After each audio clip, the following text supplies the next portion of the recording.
그러니까 요즘 많이 이슈가 되고 있는 게 전세 사기라고 많이 들어보셨어요? 맞아요. 네, 이런 전세 사기가 빌라뿐만 아니라 이 오피스텔에서도 일어날 수 있는 상황이거든요. 그래서 이런 부분을 좀 생각을 해둬야 될 것 같아요. 그럼 전세 사기는 보통 뭐 어떤 식으로 이루어지는 건가요?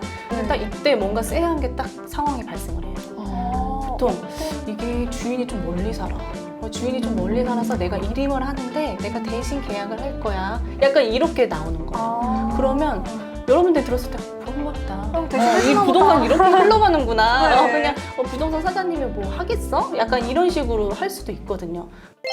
주변에 친구들을 보거나 아니면 제가 집을 구할 때 고민이 되는 게 있는데 월세를 해야 될지 아니면 전세를 해야 될지 그게 참 궁금하거든요. 원룸이나 오피스텔 같은 경우에는 평생 제가 살 것도 아니기 때문에 그 둘 중에 어느 게 더 현명한 선택인지 항상 궁금했어요. 지금 말씀을 들어보면 진짜 독립을 하게 되면 매매를 하는 것보다 약간 임차를 해서 들어가는 경우가 많을 것 같아요. 그래서 월세를 하는 게 좋을까? 전세를 하는 게 좋을까? 고민을 많이 하게 되고 이게 되게 큰 문제인 것처럼 또 생각을 하는 부분들도 있는데 제가 보기에는 그냥 제일 간단하게 좀 접근을 하는 게 좋을 것 같아요. 어찌됐든 내가 수익이 얼마큼 들어오는데 이 거주 비용으로 얼마큼 나가는지만 계산을 해서 더 적게 나가는 게 오히려 더 좋을 것 같다는 생각이 들거든요. 그래서 월세랑 전세를 좀 따져보면 월세는 전세에 비해 보증금이 작은 대신 이게 월세가 좀 비싼 거죠. 뭐 50만 원, 60만 원 좀 평형에 넘어가면 뭐 7, 80도 있는 거고 전세는 이 월세 다달이 내는 돈은 없는 대신 이 보증금이라는 돈으로 한 1억 정도의 목돈이 들어가는 게 있기 때문에 내가 가지고 있는 자금이 얼마인지에 따라서 좀 달라질 수도 있고 이게 자기 상황에 따라서 좀 다른 것 같아요. 그러면 제가 갖고 있는 돈이 좀 어느 정도 여유가 있다, 뭔가 보증금 낼 정도가 있다, 여유 자산이 있다라고 하면 전세가 더 좋은 건가요? 어느 정도 내가 이 전세를 보통 전세자금 대출이란 걸로 목돈이 없는 사람들이 대출을 일으켜서 들어가는데 난 진짜 돈 좀 있어. 그러면 나가는 돈이 없잖아요. 그러면 너무 행복하게 전세를 들어가는 것도 좀 나쁘지 않을 거라는 생각이 들거든요. 그러면은 그 월세와 전세를 계산하는 방법이 관리비도 포함을 네네. 시켜야 되는지 네. 아니면 관리비를 빼고 계산을 해야 되는지 더 궁금해요. 이게 방법이 정해진 건 없는데 어찌됐든 내가 얼마나 나가느냐에 따라서 다른 거니까 월세를 살든 전세를 살든 관리비는 차이는 없거든요. 근데 단지 좀 월세를 살거나 그러면 집에서 살 때 뭔가 고장이 났어요. 그러면 이거는 임대인한테 얘기를 하면 고쳐주는 거죠, 집주인들이. 근데 전세로 살게 되면 뭐 중대하자, 뭐 누수라던가 뭐 이런 게 아니고서는 스스로 자기 비용을 지불을 하면서 고쳐야 되기 때문에 그런 게 약간 좀 차이가 있는 것 같아요. 들어보니까 전세가 훨씬 더 현명한 선택일 것 같은데 청년들은 솔직히 그 돈이 없잖아요. 그러면은 어떻게 해야 될까요? 그죠. 이게 만약에 내 이 자금이 많아서 전세금에 대출을 안 해도 되면 상관없는데 사회초년생이 그런 목돈이 어디 있겠어요. 그러니까 대출이라는 걸 일으켜서 이 전세자금 대출을 받아서 들어가게 되는데 이게 이자가 또 액수가 크니까 또 만만치 않을 수도 있거든요. 그래서 이거를 매월 나가는 이자 비용과 그리고 월세를 비교를 해서 어떤 게 더 많이 나가는지 한번 살펴봐야 되거든요. 근데 제가 보기에는 여러분들은 지금 사회초년생이잖아요. 그래서 정부에서 도와주는 청년 버팀목 전세대출을 하면 시중 그런 이자보다 훨씬 더 싼 이자로 전세자금 대출을 받을 수가 있어요. 저는 월세에 대해서만 항상 아무래도 원룸 구하고 이런 자취방 구하는 친구들이 많다 보니까 전세는 생각을 해본 적이 없었는데 또 이렇게 얘기를 들으니까 전세가 훨씬 좋은 것 같거든요. 보통 전세를 막 그만큼 돈이 있어야 되는 거 아니야? 1억 이상 네, 있어야 맞아요. 되는 거 아니야? 나는 그냥 월세나 구해야지 약간 이런 생각을 하게 되는데 다 전세자금 대출이란 게 있기 때문에 목돈이 없어도 전세를 선택하는 것도 좋은 방법이 될 수 있어요. 그래서 여러분들이 보면 이 방송을 보는 분들도 그럼 월세 대신 전세를 살아야겠다. 전세자금 대출 알아봐야겠다. 이렇게 해서 뭐 똑같은 매물이어도 월세와 전세가 놓여져 있을 때 무조건 전세고 이렇게 가면 또 안 좋은 또 흑역사를 또 만들 수가 있는 거죠. 네. 그럼 주의해야 할 점들이 있겠네요. 그러니까 요즘 많이 이슈가 되고 있는 게 전세 사기라고 많이 들어보셨어요? 맞아요. 네, 이런 전세 사기가 빌라뿐만 아니라 이 오피스텔에서도 일어날 수 있는 상황이거든요. 그래서 이런 부분을 좀 생각을 해둬야 될 것 같아요. 그럼 전세 사기는 보통 뭐 어떤 식으로 이루어지는 건가요? 그러니까 보통 보면 오피스텔 오피스텔을 보러 갔을 때 월세 물건이 많던가요? 아니면 전세 매물이 많던가요? 아, 오피스텔 오피스텔 월세. 월세가 더 많잖아요. 이 오피스텔을 사는 투자들의 입장에서 생각해 보면 이 투자자들은 이 오피스텔을 사는 이유가 매달 들어오는 이 월세를 받기 위해서 이 오피스텔을 매입을 한단 말이에요. 네. 그럼 전세로 봤을 때는 이게 나올 물건이 아닌데 나왔다고 생각을 할 수 있거든요. 오히려 좀 손해일 수도 있는데 전세로 나온 매물들 이런 걸 봤을 때 우리는 바짝 긴장을 해야 되는 거죠. 근데 네. 딱 이때 뭔가 쎄한 게 딱 상황이 발생을 해요. 보통 이게 주인이 좀 멀리 살아. 주인이 좀 멀리 살아서 내가 일임을 하는데 내가 대신 계약을 할 거야. 약간 이렇게 나오는 거예요. 그러면 여러분들 들었을 때 그런가 보다. 그럼 대신 이 해주나 부동산 보다. 이렇게 흘러가는구나. 네. 그냥 부동산 사장님이 뭐 하겠어? 약간 이런 식으로 할 수도 있거든요. 그때부터 이제 전세 사기에 한 발 들이시게 됩니다.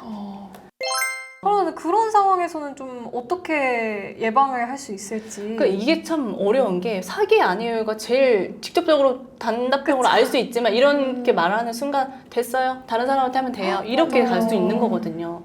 그러니까 이럴 때는 약간 뭔가 아까 전에 쎄했던 게 임대인이 지금 멀리 살아서 못 온다. 이렇게 시작이 된다고 했잖아요. 그러면 이렇게 그냥 얘기를 하는 거예요.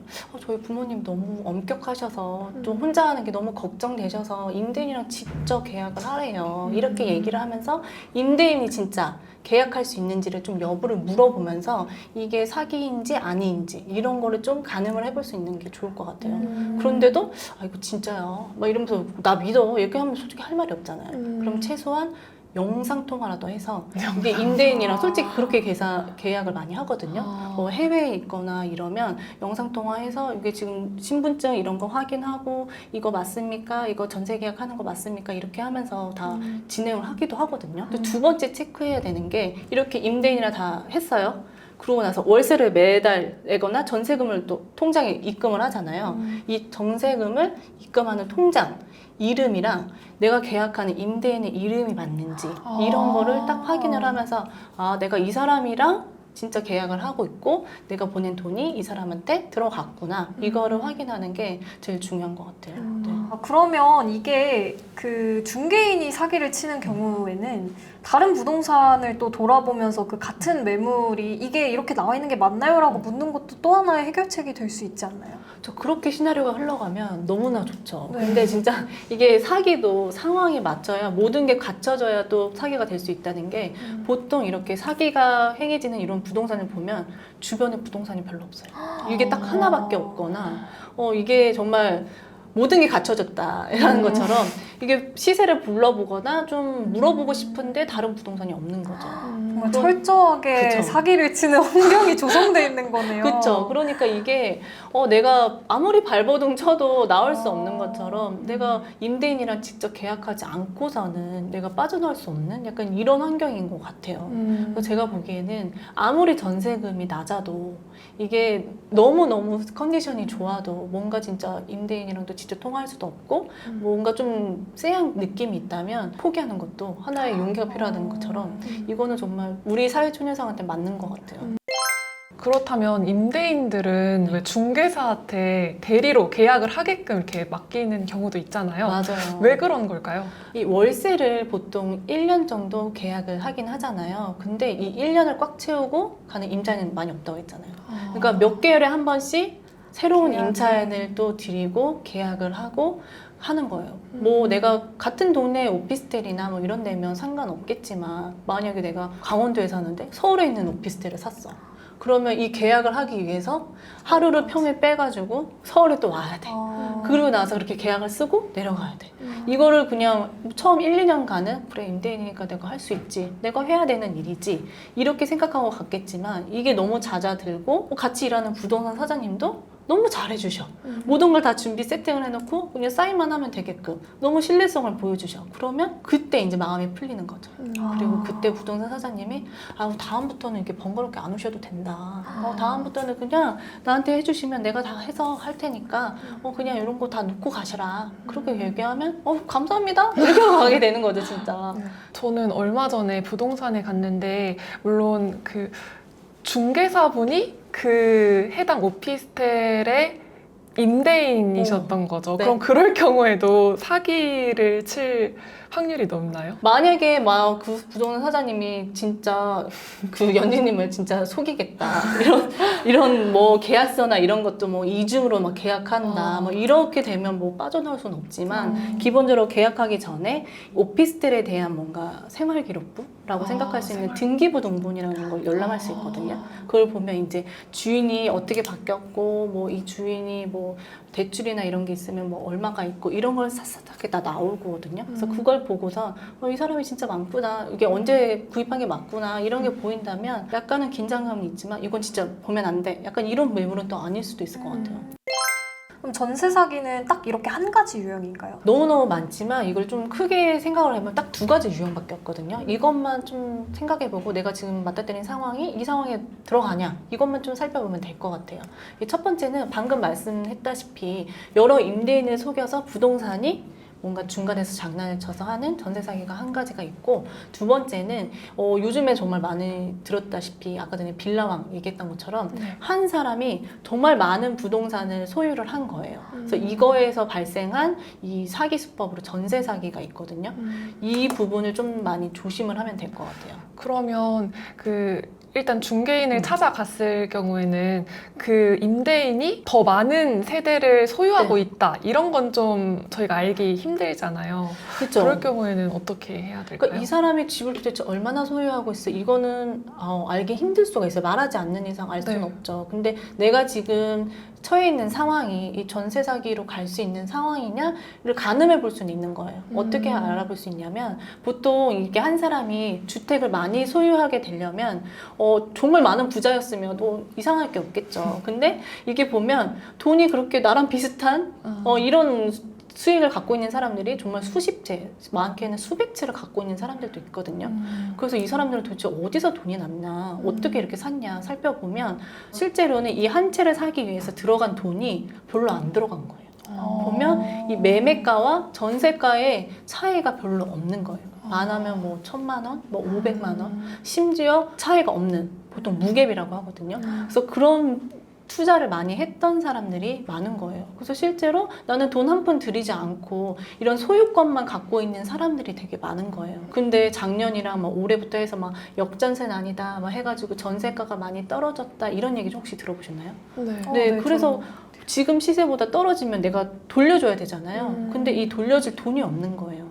그러다 보니까 도미노처럼 이 집에서 나갈 돈이 저쪽에서도 또 생겨나고, 이러다 보니까 약간 이거는 사기라고 보기는 힘들지만 이 한 사람의 투자 실패로 인해서 많은 피해자들이 발생하게 되는 거죠.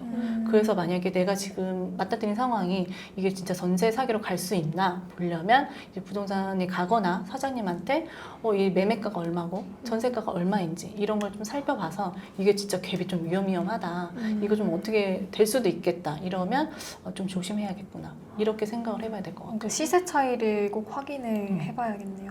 첫 번째 유형 같은 경우에는 직접 만나서 계약을 한다라는 그런 해결책이 있었잖아요. 그럼 이 두 번째 유형 같은 경우에도 좀 어떻게 이렇게 딱 해야 맞아요. 해결을 할 수 있다 하는 게 이게 이 사람이 얼마나 갖고 있는 거인지 모르고 네. 전세 차이도 뭐 별로 안 나서 계약을 했는데 좀 이런 상황이 발생할 수도 있는 거잖아요. 진짜 도미니처럼 좀 괜찮은 집이었는데 이전의 집들이 무너지면서 될 수도 있으니까, 이렇게 좀 자기의 돈을 보호하기 위해서는 전세에 들어가고 나서 전세 반환 보증보험이라는 걸 혹시 들어본 적이 있나요? 네. 처음 들어봐요. 이 보증금을 만약에 임대인이 돌려주지 않으면 내 이 보증금을 돌려받을 수 있도록 보험에 들 수 있거든요. 그래서 그거를 이사 가고 나서 이거를 들어두면 내 보증금을 좀 안전하게 보호할 수가 있죠. 오늘은 뭔가 전세 사기 너무 많은 일들이 있어서 정말 위험할 것 같은데 막상 이게 내 일이 될까 이렇게 생각해보면 나는 아닐 거야 라는 생각을 좀 많이 하잖아요. 맞아요. 네. 구당한 사람들도 그런 생각을 했을 수도 있다는 생각을 하면 이게 참 긴장을 해야 될 것 같아요. 뭔가 준비를 해놓고 내가 만약에 이런 상황이 됐을 때 어떻게 해야 되겠다, 이런 생각을 하는 게 좋은 것 같습니다. 네. 오늘 말씀해 주셔가지고 앞으로는 경각심을 가지고 부동산 맞아요. 공부도 하고 체크리스트도 만들어 보겠습니다. 맞아요. 이게 보증금이 다른 사람들이 보기에는 보면은 그게 뭐 많은 거라고 그렇게 그래 이렇게 얘기할 수도 있지만 나한테는 정말 이게 전 재산이잖아요. 네, 그러니까 맞아요. 이거는 스스로 지켜야 되는 게 맞다고 생각을 해요. 저도. 네. 오늘 시간 이렇게 마무리하도록 하겠고요. 도움이 되셨다면 구독과 좋아요 부탁드립니다. 다음에 또 찾아뵙도록 하겠습니다. 저희 끈티 인사를 이렇게 하거든요. 같이 해주시기 바랍니다. 네. 네. 하나, 둘, 셋. 감사합니다. 감사합니다.